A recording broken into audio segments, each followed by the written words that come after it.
అందరికీ నమస్కారం. నా పేరు Archana. Welcome to your stories. ఈరోజు కథ చిన్నారి వధువు. శాంతం తమ్ముడు జగదీష్ ఢిల్లీ చేరుకున్నాడు. అక్క, ఇప్పుడే ఢిల్లీ చేరుకున్నాను. ఇక్కడ పెద్ద బిజినెస్ మ్యాన్ ఇల్లు ఎలా కనిపెట్టాలో అర్థం కావట్లేదే అన్నాడు. రేయ్, అమలాపురంలో ఉన్న నేను ఢిల్లీలో ఉన్న వాడి గురించి నేనెలా చెప్పాలరా? కాస్త బుర్ర ఉపయోగించు. ఎవరినైనా కనుక్కో, తెలుస్తుంది. అస్తమాన నాకు కాల్ చేయకు అని విసురుగా కాల్ కట్ చేసింది శాంతం. ఇంత దూరం వచ్చిన నాకు వాడెవడో తెలుసుకోవడం పెద్ద కష్టమా? పదే పదే కాల్ చేసి విసిగిస్తావని నేనే నీకు ఫోన్ చేశానక్కాయ్ అని కన్నింగా నవ్వుకుంటూ అక్కడి నుండి వెళ్ళిపోయాడు. ఏంటి త్యా, మీ అబ్బాయి ఫారెన్ వెళ్ళిపోతున్నాడా అని చాలా ఎగ్జైటింగ్గా అడిగింది. నీకేంటి అంత సంతోషం? అవునత్తయ్య, చాలా సంతోషంగా ఉంది. ఎందుకంటే నా ఫ్రెండ్స్తో ఆడుకోవాలంటే ఆయన పర్మిషన్ కావాలంట. ప్రతిదానికి అరుస్తాడు, సేవలు చేయమంటాడు, నన్ను భయపెట్టిస్తాడు. అవన్నీ నాకు నచ్చట్లేదు అత్తయ్య. నిన్న ఏం చేశాడో చూశారుగా? ఆయన రూమ్ నుండి బయటకి గెంటేశాడు. అందుకే ఆయన గారు లేకపోతే నేను చాలా హ్యాపీగా నా ఇష్టం వచ్చినట్లు ఆడుకోవచ్చు. నా ఇష్టం వచ్చిన పని నేను చాలా ఫ్రీగా చేసేస్తాను. ఎందుకో అత్తయ్య, ఆయనను చూస్తే చాలా భయమేస్తోంది నాకు. చేస్తున్న పని కూడా దృష్టి పెట్టలేకపోతున్నాను అంటుంటే, భయమా? దేనికి? వాడేమైనా దయ్యంలా కనిపిస్తున్నాడా?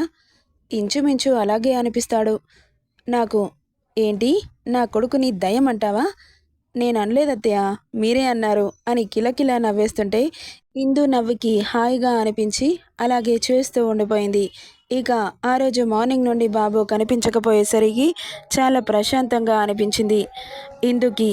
హమ్మయ్య, ఆయన గారు లేకపోతే ఎంత ప్రశాంతంగా ఉందో. అత్తయ్య, నేను ఈరోజు చాలా సంతోషంగా ఉన్నాను. మీకేం కావాలో చెప్పండి, నేను చేస్తాను. నా కొడుకు వెళ్ళిపోతున్నాడని సంబరపడిపోతున్నావా? ఎందుకు కోడలా అంత సంతోషం? వాడు వెళ్ళి మళ్ళీ వస్తాడుగా అనగానే గుండెల్లో రాయి పడ్డట్లు అనిపించింది. ఏంటి, మళ్ళీ వస్తాడా? ఎప్పుడు వస్తాడత్తయ్య అని నీరసంగా అడిగింది. వారం రోజుల్లో వెళ్ళి మళ్ళీ వస్తాడు. అంతేనా? నేను వెళ్తే ఇక రాడేమో అనుకున్నాను. ఏంటే, నా కొడుకుని నా ఇంటికి రాకూడదు అంటున్నావా? చాచా, అలా కాదత్తయ్య. వెళ్ళినా కానీ చాలా రోజులకు వస్తాడేమో అని కాస్త సంతోషపడ్డాను. మరి నిన్ను పెళ్లి చేసుకోవద్దా? ఇప్పుడే ఇన్ని చుక్కలు చూపిస్తున్నాడు. పెళ్లి చేసుకున్నాక ప్రతిదానికి నా పెళ్ళామంటూ ఇంకెన్ని చుక్కలు చూపిస్తాడో భయంగా ఉంది. నువ్వు భయపడకు. ఇప్పుడు భయంగా ఉంది అన్నదానివే రేపటి రోజున నీ మొగుడు లేకుంటే ఒక్క క్షణం కూడా ఉండలేవు అంటుంటే, ఏంటత్తయ్య మీరేం మాట్లాడుతున్నారు? మొగుడా అంటే ఏంటి? ఏం తెలియనట్లు నాటకాలు చేయకే. భర్తని మొగుడు అని అంటారు. పెళ్ళైన తర్వాత మీ ఆయనని వదిలి క్షణం కూడా ఉండాలనిపించదులే. ఏంటత్తయ్య జోక్ చేస్తున్నారా? ఆయన లేకుండా నేనెందుకు ఉండలేను? ఖచ్చితంగా హ్యాపీగా ఉంటాను. చాలా హ్యాపీగా ఉంటాను ఆయన లేకపోతేనే అంటుంటే, వెర్రిమాలోకం, దీనికి తెలివి ఎప్పుడొస్తుందో ఏంటో. అయినా ఇది ఇంకా మెచ్యూర్ అవ్వకపోవడం ఏంటి? ఏదైనా ప్రాబ్లం ఉందా అన్న ఆలోచన రాగానే, నిజంగానే దీని గురించి నేను ఎప్పుడూ ఆలోచించనే లేదు. ఒకసారి డాక్టర్ని కన్సల్ట్ అవ్వాలి. సేమ్ దీని ఏజ్ ఉన్న నేహ పోయిన సంవత్సరం పెద్ద మనిషి అయింది. ఇది ఎందుకు అవ్వట్లేదు? నేహ కంటే పర్సనాలిటీ బొద్దుగానే ఉంటుంది. ఏదో ఉందనిపిస్తోంది. వెంటనే డాక్టర్ దగ్గరికి తీసుకెళ్ళాలి అని ఆలోచిస్తూ ఉండగానే రాఘవ గారు ఇద్దరు ఇంట్లోకి వస్తూ కనిపించారు. ఇక వాళ్ళిద్దరినీ అలా చూసి నవ్వుతూ, ఏంటి ఈరోజు చాలా హ్యాపీగా ఉన్నట్లున్నారు అంటుంటే, మేము ఎప్పుడూ హ్యాపీగానే ఉంటాంగా, కొత్తగా ఉన్నట్లు అడగడం ఏంటి అన్నాడు రఘురాం గారు. ఏమో అండి, నాకు మాత్రం మీరిద్దరు కొత్తగానే కనిపిస్తున్నారు. సరే కానీ మీకు భోజనం పెడతాను రండి అంటుంటే వచ్చి కూర్చున్నారు మాట్లాడుకుంటేనే. ఇక ఇద్దరికి వడ్డించి తన మనసులో మాటని రాఘవ గారిని అడిగేయాలనిపిస్తోంది. ఏంటి, ఏదో ఆలోచిస్తున్నావు? అవునండి, అన్నయ్యని ఒకటి అడగాలనుకుంటున్నాను. ఏంటది? మన ఇందు ఇంకా మెచ్యూర్ ఎందుకు అవ్వలేదు? మళ్ళీ అదేమైనా కాకుండా ఏదైనా చేసిందంటారా? అది కాదమ్మా, నేనే చేశాను. నా కూతురు వెంటనే మెచ్యూర్ అవ్వకుండా ట్యాబ్లెట్స్ వేశాను అనగానే, ఏంటి, మీరు ట్యాబ్లెట్స్ ఎందుకు వేశారన్నయ్య? అవి ఎంత ప్రమాదమో తెలుసా? మరేం చేయనమ్మా, తను ఎప్పుడు పెద్ద మనిషి అయితే అప్పుడు పెళ్లి చేస్తానని కాచుకోర్చుంది. అయినా కానీ తప్పలేదు, అవ్వకపోయినా పర్వాలేదు అని సంబంధాలు చూస్తూ డబ్బు కోసం ఆశపడింది. అది కాదన్నయ్య, ఇప్పుడు తనకేదైనా ప్రాబ్లం అయితే ఆ ట్యాబ్లెట్స్ అస్సలు మంచివి కావు. చాలా సైడ్ ఎఫెక్ట్స్ ఉంటాయి.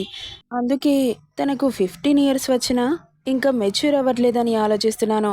రేపు గైనిక్ డాక్టర్ దగ్గరికి తీసుకెళ్తాను. డాక్టర్ తనకి స్కానింగ్ చేసి ఏం సమస్య క్లియర్‌గా చెబుతుంది అని చెప్పింది. కానీ పొరపాటున డాక్టర్ తనకి ఏదైనా సమస్య అంటే అని అటువైపు వెళ్తున్నాయి ఆమె ఆలోచనలు.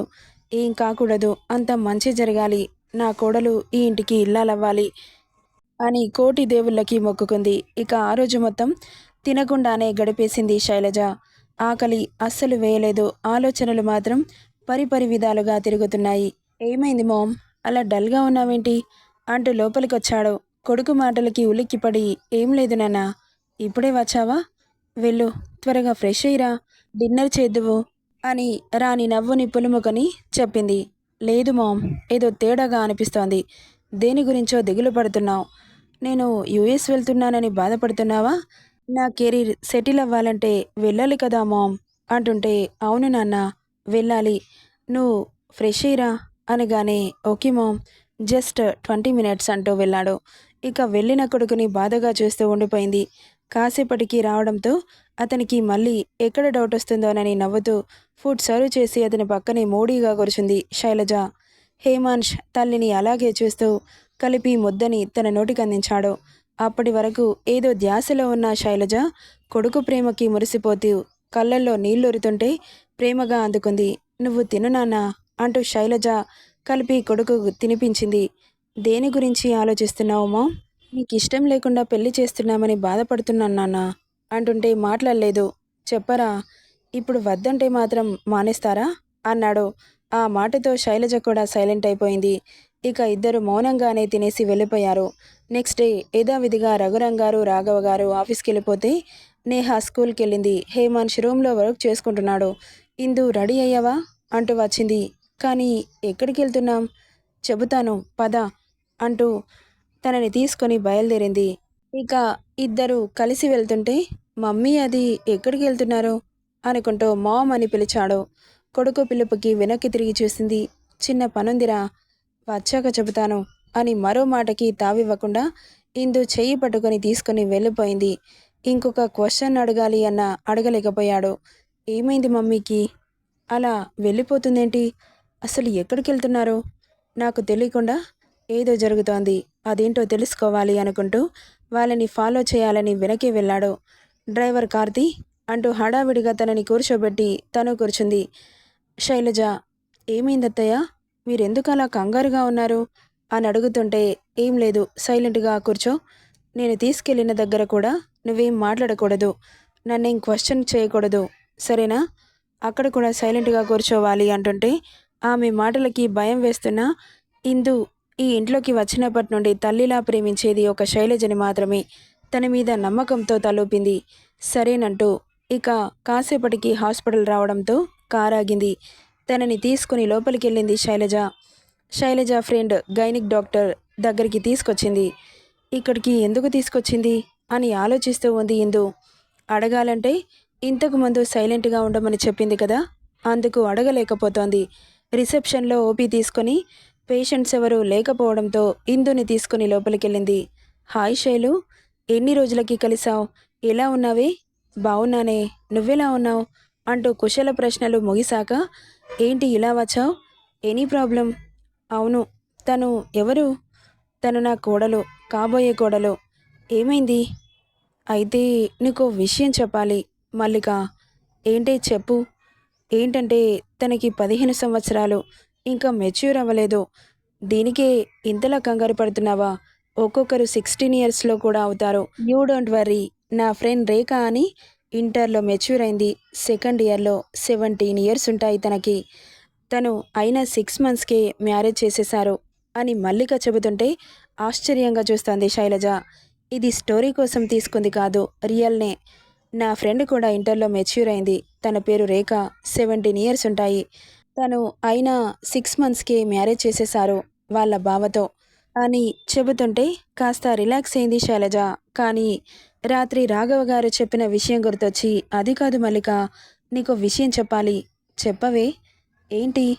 అయితే మా అన్నయ్య తన రెండో భార్య నా కోడలికి పెళ్లి చేద్దామని చూస్తుంటే తను మెచ్యూర్ అవ్వకుండా టాబ్లెట్స్ వేశాడంట. దానివల్ల సైడ్ ఎఫెక్ట్స్‌తో అవ్వట్లేదంటావా? అంటుంటే, ఏంటి మెచ్యూర్ అవ్వకుండా టాబ్లెట్స్ వేయడం ఏంటి? అవి చాలా డేంజర్ కదా! అనింది మల్లిక. డాక్టర్ రియాక్షన్‌కి టెన్షన్‌గా చూసింది శైలజ. నువ్వలా భయపెట్టేయకే, చాలా టెన్షన్‌గా ఉంది. ప్లీజ్ తనని చెక్ చేసి ఏదైనా ప్రాబ్లమ్ ఉందేమో చూడు అని భయంగా చెబుతుంటే, డోంట్ వర్రీ, నేను చూసుకుంటాను. ఏదైనా ప్రాబ్లమ్ ఉన్నా నేను క్లియర్ చేస్తాను అంటూ, నువ్వు రామ్మా అని లోపలికి తీసుకెళ్ళింది. వాళ్ళిద్దరి మాటలు అర్థం కాక పిచ్చి చూపులు చూస్తున్న ఇందు శైలజని చూస్తుంటే వెళ్ళు అని పంపించింది. ఇక లోపలికి తీసుకెళ్లిన డాక్టర్ ఇందుని బెడ్ మీద పడుకోమని చెప్పడంతో ఎందుకని బెదురుగా చూస్తూ అడిగింది. నీకు స్కానింగ్ చేస్తాను, టెన్షన్ పడకుండా పడుకోమ్మా. స్కానింగ్ అంటే ఏంటి? నీ స్టమక్లో ఏం జరుగుతుందో, ఏదైనా ప్రాబ్లం ఉందా లేదా అని తెలుసుకునేదానికి ఇదొక టెక్నిక్. మీరు చెప్పేది నాకు ఏమాత్రం అర్థం కావట్లేదు డాక్టర్. తర్వాత అన్నీ అర్థమవుతాయి. ఇప్పుడు పడుకోమ్మా. నాకు భయంగా ఉంది. ఏం భయపడకు, నేనున్నాను కదా అంటూ తనని పడుకోబెట్టి తన డ్రెస్ పైకంటుంటే అమ్మో వద్దు అని భయంగా డ్రెస్ గట్టిగా పట్టుకుంది. చెప్పాను కదా నేనేం చేయను అని. జస్ట్ స్కానింగ్ తీస్తాను. డ్రెస్ మీద నుండి తీస్తే ఏం కనిపించదు. పొట్ట మీద నుండి తీయాలి. కాస్త సహకరించమ్మా అని స్మూత్గా చెబుతుంటే ఇక చేసేది లేక భయంగా గట్టిగా కళ్ళు మూసుకుంది. డాక్టర్ తన డ్రెస్ని పైకని స్కానింగ్ చేస్తూ మానిటర్లో చూస్తుంటే ఒక కన్ను తెరిచి పక్కనే ఉన్న మానిటర్ వైపు చూస్తూ ఉంది ఇందు. తన స్టమక్ ఏదో సముద్రంలా కనిపిస్తుంటే గుడ్లు పెద్దవి చేసి చూస్తూ ఉంది. నా కడుపులో ఓ పెద్ద సముద్రమే ఉంది అని అనుకుంటున్న ఇందు ఎక్స్ప్రెషన్స్కి నవ్వొస్తుంటే స్కానింగ్ పూర్తి చేసుకొని పొట్టపై రుద్దిన లిక్విడ్ని టిష్యూ పేపర్తో తుడుచుకోమని చెప్పి బయటకు వెళ్ళిపోయింది డాక్టర్. ఇక కాసేపటికి బయటకు వచ్చిన ఇందు వాళ్ళు మాట్లాడుకునేవి అర్థం కాకపోతే వచ్చి పక్కన కూర్చుంది. తనకు ఎలాంటి ప్రాబ్లం లేదు. తనకి ట్యాబ్లెట్ ఇచ్చి కూడా చాలా రోజులవుతుందేమో. దాని పవర్ ఎక్కువ రోజులు ఉండదులే. నువ్వేం టెన్షన్ పడకు. నాకు తెలిసి ఇంకొన్ని రోజుల్లో తను మెచ్యూర్ అవుతుంది. ఎలా చెప్పగలవు? స్కానింగ్ చేసింది నేనే కదా! నాకు తెలీదా? ప్రతిదానికి ట్యాబ్లెట్స్ వాడకూడదు. న్యాచురల్‌గానే తను మెచ్యూర్ అవ్వాలి. ఒక్కొక్కరు ఒక్కో ఏజ్‌లో అవుతుంటారు. నువ్వేం టెన్షన్ పడకే అని చెప్పగానే అప్పుడు రిలాక్స్ అయింది.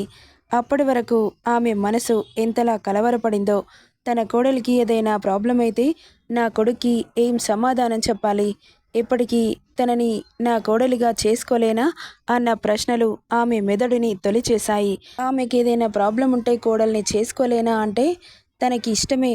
తన కోడలు ఎలా ఉన్నా ఇష్టమే. కానీ రేపటి రోజున హేమంత్ అడిగిన ప్రశ్నకి సమాధానం చెప్పే పరిస్థితి రాకూడదు అని తన బాధ. థ్యాంక్ యూ మల్లిక. నాకు చాలా సంతోషంగా ఉంది.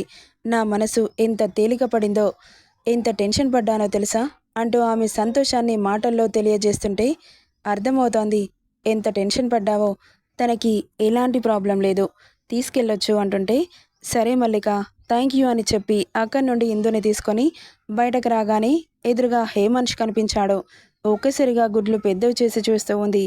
ఏం చెప్పాలో తెలియక చేతులు నలుపుకుంటూ నిలబడ్డ తల్లిని చూసి ఎర్రగా మారిన కళ్ళతో చూస్తూ అక్కడి నుండి విసురుగా వెళ్ళిపోయాడు. వీడెప్పుడొచ్చాడు? ఇప్పటి వరకు నేను చూసుకోలేదా? అంతా వినేశాడా? దేవుడా, ఇప్పుడేం చెప్పాలి? అత్తయ్య, మీ అబ్బాయి ఏంటి వచ్చాడు, మిమ్మల్ని కోపంగా చూశాడు, అలా వెళ్ళిపోతున్నాడు.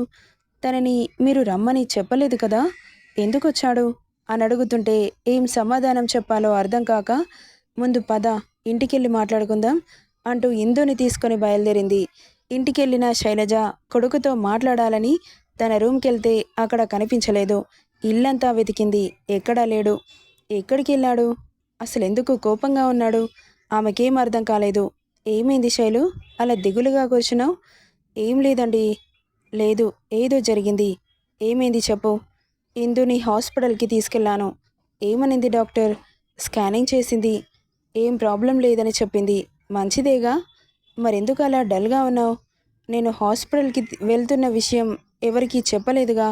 హేమాన్ష్కి ఎలా తెలిసిందో? బయటకు రాగానే మాకు ఎదురుగా ఉన్నాడు. నన్ను కోపంగా చూసి వెళ్ళిపోయాడు. ఒక్క మాట కూడా మాట్లాడలేదు. వాడికి జరిగింది చెబుదామంటే ఎక్కడా కనిపించట్లేదు. అందుకే ఆలోచిస్తున్నాను ఎక్కడికి వెళ్ళాడా అని. వాడెక్కడికి వెళ్తాడు? వస్తాడులే, ఫ్రెండ్స్తో బయటికి వెళ్ళాడేమో. ఒకసారి కాల్ చేయండి, నేను చేస్తే లిఫ్ట్ చేయట్లేదు. ఓకే ఓకే చేస్తాను, యూ డోంట్ వర్రీ అంటూ హేమాన్ష్కి కాల్ కలిపాడు. లిఫ్ట్ చేయలేదు. టెన్షన్ పడకు శైలు, వస్తాడులే అనుకుంటూ వెళ్ళిపోయాడు రఘురంగారు. ఇక అలా రాత్రి వరకు ఎదురు చూసిన శైలజ కొడుకు ఇంకా రాకపోతుంటే టెన్షన్ మరింత పెరిగింది. వాళ్ళ ఫ్రెండ్స్ అందరికీ కాల్ చేసింది, కానీ ఎవరు కలవలేదని చెప్పారు. ఇంకా టెన్షన్ పెరగడంతో హాల్లో అటు ఇటు తిరుగుతూ ఉంది. ఆమె ఎదురుచూపులకి ఫలితంగా లోపలికి వస్తూ కనిపించాడు హేమాన్ష్. నానా, ఎక్కడికెళ్ళావు అని కంగారుగా దగ్గరికెళ్ళింది. నెక్స్ట్ పార్ట్లో ఏం జరుగుతుందో చూద్దాం. ఈ స్టోరీ ఎలా ఉందో కామెంట్ చేయండి guys. Thank you for listening.